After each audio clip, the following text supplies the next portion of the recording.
However, there was something I saw in the statement. The Igbo traders there, because there's an ethnic dimension to it, they were described as immigrants. Now, a Nigerian cannot be an immigrant inside Nigeria. And I think that we should refrain ourselves, whatever may be the level of provocation, from referring to a Nigerian as a refugee or as an immigrant in his own country. Has fired back at Peter Obi over his criticism of the trade fair complex demolitions, accusing him of misleading Nigerians about the legality of the affected structures. In a statement released on Wednesday by Gbenga Omotosho, Commissioner for Information and Strategy, the government insisted that the demolished buildings had no valid permits and that the traders were misleading the public about their documentation, adding that they ignored opportunities to regularize their documents during the amnesty declared last year, citing the Nigerian Urban and Regional Planning Act of 1992 and a 2003 Supreme Court ruling. The commissioner emphasized that the physical planning approval for any construction in Lagos must come from state government and that federal boards cannot override the requirement except the exclusive areas such as military formations. Dr. Abati, you know that this trade fair demolition has sparked a fierce debate over regulatory authority and due process. Traders affected by the demolition claim that the Trade Fair Management Board authorized the buildings. Omotosho clarified that the board only has powers to manage leases and tenancies, not granting building approvals. This issue exposes the complex jurisdictional tensions between federal agencies and state authorities in Nigeria's planning framework and highlights the need for a clearer regulatory framework governing such properties. And that's really what it is. We need a clearer governing framework. These affected traders are claiming that they had, the Trade Fair Board approve their buildings. And, the state government is saying it is the state's responsibility to approve buildings. Your thoughts on this? Okay. Look, let me start with Gbenga Omotosho, who is the Commissioner for Information. He was saying, in response to the protest by traders at Aspamda, it is otherwise called, the trade fair complex in Lagos, that look, these traders, before they put up their structures, did not receive approvals. They claim that they got the approval from the federal government board, and it was quoting the law in the statement that the Lagos state government put out, namely that, look, yes, you may say trade fair belongs to the federal government, but it is determined in the fiscal planning laws and also in a quoted AG Lagos versus AG Federation. That is the Lagos state government who has control over buildings and all of that. And that an attempt had been made previously to reach out to the traders in Aspamda at the trade fair complex, and they just ignored the Lagos state government and said, we don't have any control. We don't have any business with you. However, I think it is good that Mr. Peter Obi visited the place alongside Senator Abaribe Enyenaya and also Senator Victor Yume from Anambra Central. Enyenaya is from Abia South, to identify with these persons who are the owners of the structures at the trade fair. However, there was something I saw in the statement. The Igbo traders there, because there's an ethnic dimension to it, they were described as immigrants. Now, a Nigerian cannot be an immigrant inside Nigeria. And I think that we should refrain ourselves, whatever may be the level of provocation, from referring to a Nigerian as a refugee or as an immigrant in his own country. Can you imagine? The Constitution of Nigeria, Chapter 4, dealing with fundamental human rights, says as a Nigerian you can live anywhere. So this indigenous settler thing has to come to an end. And those who are going on social media referring to Igbos as immigrants in Lagos should know that they have the right to be in Lagos. Just as, where is that your village? Oh, okay, you are from I'm from Lagos Island. Okay, she is the one who may be described as an immigrant. But I live in Lagos. Mr. Peter Obi made a point by saying that even when government is insisting on laws, insisting on rights, government must operate with justice, with humanity. This is it. With a human face. This is it. And I think that's just the bottom line of it, so that we do not get all of this reduced to the level of ethnicity. As for Professor Wole Soyinka, I think, this is a major achievement for President Bola Ahmed Tinubu. And it's a great credit to the Gowon administration, to the Obasanjo administration, and to everyone involved in this revival, not just of a building, not just of a monument, but of a national pride called the National Theatre of Nigeria. And also to the Bankers Committee, and also to Emefiele, who has other issues with the government. But perhaps this is one thing that we will be remembered for being governor of the central bank, because it was under his watch that all of this was galvanized, and the Lagos State government gave support. Right. Professor Wole Soyinka deserves the honor. He says he receives it with mixed feelings and with a sense of nostalgia, but I think it's important that that cultural symbol is named after a man who not only won the Nobel Prize in 1986, but who is also a global citizen and a major source of inspiration for generations of Nigerian literary students and workers, including the speaker. Fantastic. As for President Tinubu saying Nigerians abroad should come back home, they should believe in Nigeria. Yes, Nigeria first. We all believe in that. But this country should be made an attractive environment. This is it. We want Nigerians to come home. Do we have electricity? Do we have good roads? Do we have medical care? Many Nigerians who are abroad, many Nigerians who are Japanese, to use a famous phrase, they are doing so because the enabling conditions are not here. Yes. When President Tinubu says, come home, put Nigeria first, support your country, don't criticize your country, we should make Nigeria more attractive. Absolutely. The pastor of hope, Pastor Bola Ahmed Tinubu, who has been preaching hope, he should deliver on that pastoral mandate. Yes. And then, of course, they will not need to preach too much for Nigerians abroad to promote their country and to come back home. Over to you, Pastor Tinubu. Pastor Tinubu, and that is the actual point. I mean, I came back home just like our beautiful Somi came back home because she believes in Nigeria. She wanted to see her state, Anambra, thrive. She wanted to be a politician. But we need to continue to encourage our young people out there by putting in policies in place that would, attract them to come back home, really. Ndị na-asị na IPOP bandits, terrorists. This is an act of terrorism. Thank you. Right? This is banditry. Onye bịara were ihe na-atụrụ ihe mmadụ ibie ekwe aka. No notice, no is a terrorist. Nnamdi Kanu na stand charges maka na ọ Nigeria zoo. Kedu ihe ga-akpọ nke a? Na Nigeria, obodo, a fellow countryman, Gasegina, this is my region, this is my land. It's only in an animal kingdom, in a jungle, where a lion should eat another animal and go scot-free. And now in Nigeria, where a fellow countryman will boldly threaten a whole tribe, is not a terrorist. Although not threatening a whole nation, the Igbo land, he is not a terrorist. He is working free. And has been given an appointment. Asare Kibo came out in the television to tell us that he was contracted by the federal government to cause mayhem. People like Ikan Gariwa did not sit and react to it. Cash did not sit and react to it. Joe Ibope, the father of them all, did not sit to react to it. But Nnamdi Kanu is in detention. And IPOP that have declared themselves as a peace, they want to get their freedom peacefully. No, so many of our children have been murdered today because of that.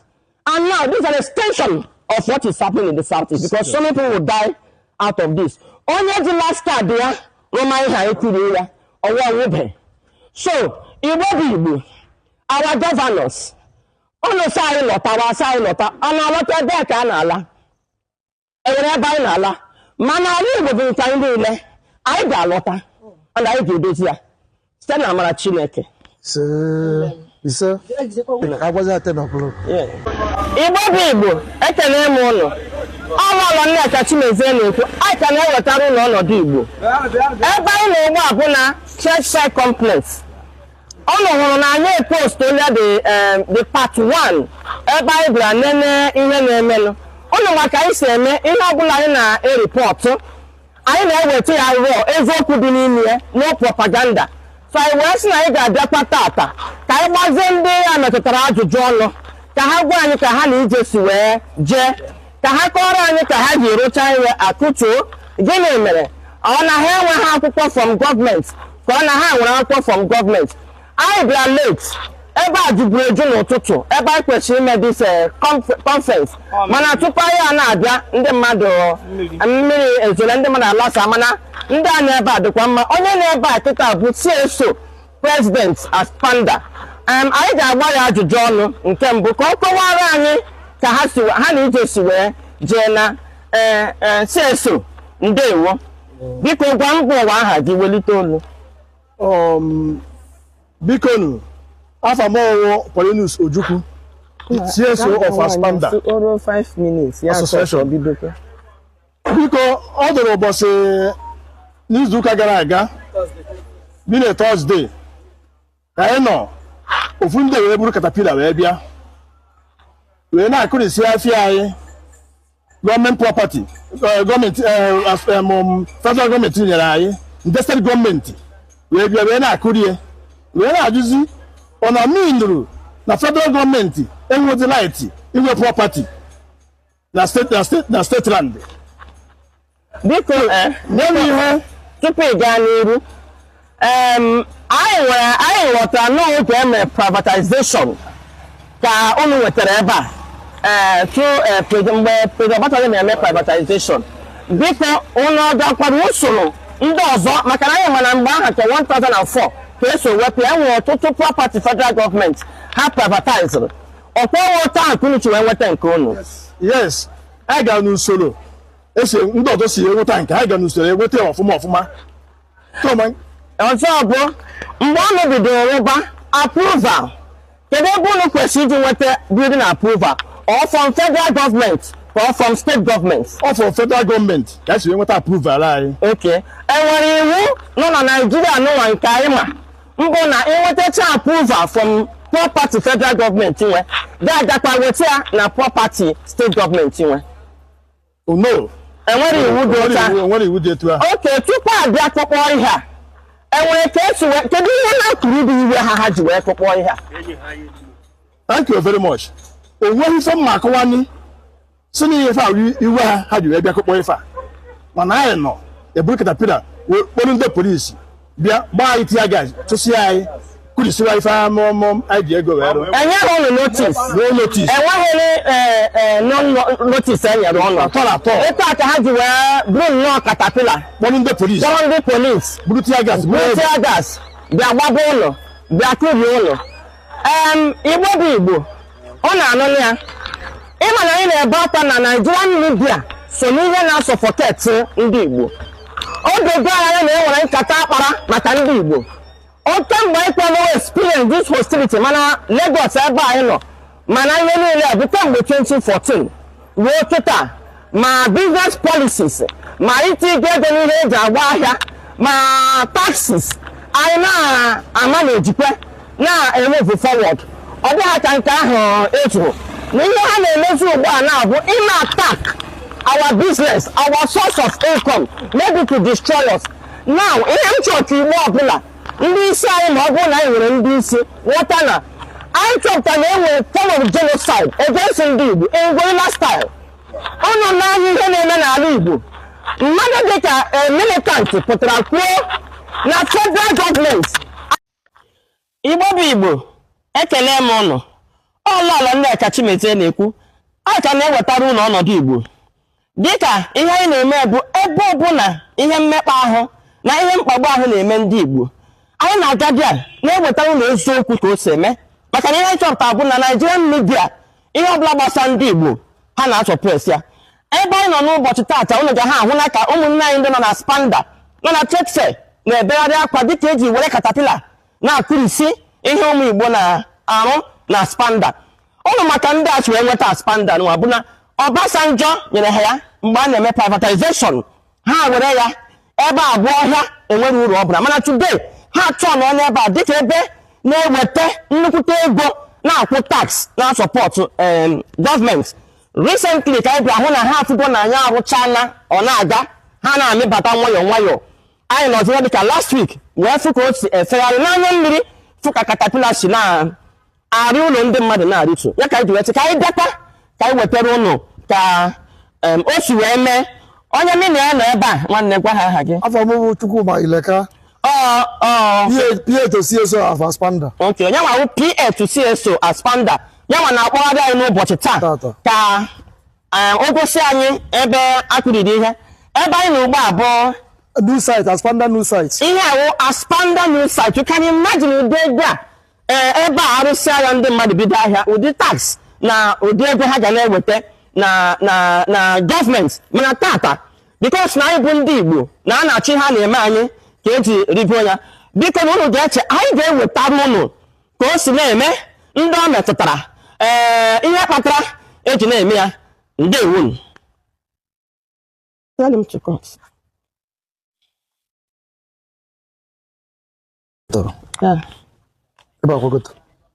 Igbo bụ Igbo dịka anyị si na-agwa ụlọ na mbụ ihe abụcha ụlọ ahịa ndị mmadụ rụrụ arụ ụnụ mana ihe awụkwanụ ngwa ebidoro 2 naira Awolowo nyere anyị na ka a lụsịrị agha ewere 2 naira nye anyị ka anyị wee nwee ike ịhụ na egbutọpụrụ anyị after Awolowo kwuru na ji agụụ as a hunger as a weapon of war mgbe ha sị na ha agaghị emeri agha Biafra were gbuo over 1 million children of the Biafran nation.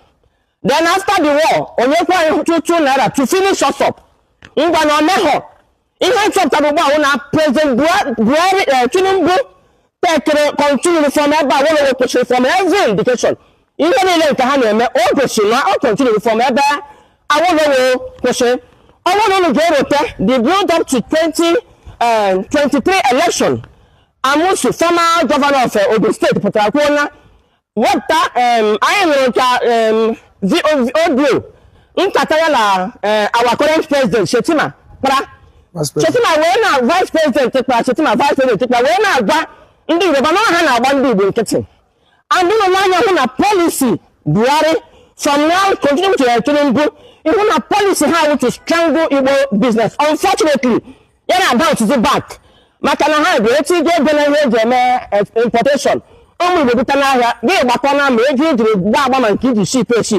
abịa na ngwa ahịa adịgidekwa another one ihe wee rịa elu ha hụ na nke ahụ anaghị awụ ọtụ ha gbalịala chụpụsị ọrụ bekee ugbu a lahaji bank lahaji lahaji ha hụkwa na anyị ka dị strong so ihe achọzi ụmụ ụgbọ ala umezi attack ọdụ ebe anyị nọ na-azụ ahịa mana Chineke nke ndị Igbo Chineke nke anyị na-efe ọ bụrụ na Chukwu ekwe ha ka anyị kpochapụ anyị n'agha ọkụkọ ka ekpochapụ anyị oge esizi ego anyị niile na bank ana m agụ na ndị Igbo ihe wụ another face a sị na achịkọta onye ụwa achụpụ anyị ebe ahụ dị ya mma ihe a na-abụ a wake up call to ndị Igbo na ọrụ ole mgbe anyị ga-ewegharị ọnọdụ ọrụ ole mgbe anyị ga-anọgharị no excuses ọnwụ na ndị nna anyị ha enweghị excuse mgbe anyị nyere ha 2 naira mgbe e nyere ha 2 naira ọ ga-alụrụ agha ha wee ya they did not try they did not give any excuse ha wee ya kulie I think in this time and era we will do better no more port anọ na Igbo ha agaghị etiri anyị port no more they won't put it anyị ga-take the bull by the horn wetanụ na ọdịmegwu Ojukwu bịara ebe a baata mgbe a na-edebita Spanda maka ọnwa ihe na-aga imenụ ndị Nnewi wee bịa ya ntị wee laa na Nnewi a na-esi ike eburu kontena laa na Nnewi mepee ya ndị Hausa anaghị shop ha ebe a ndị Hausa na-eme ha tụta ha si ebe a bụ ya laa Kano from Lagos to Kano is over 12 hours Lagos to Igbo is less than 6 hours ndị Igbo ati nke oge eruole mgbe anyị ga-anọgharị mana aka na-ebe dịka ọtụtụ ndị m jụrụ mgbara ajụjụ ọnụ bụ ị na-ala ka ndị gọvanọ ị na-alakwu ya wa ajụjụ ha na-ajụ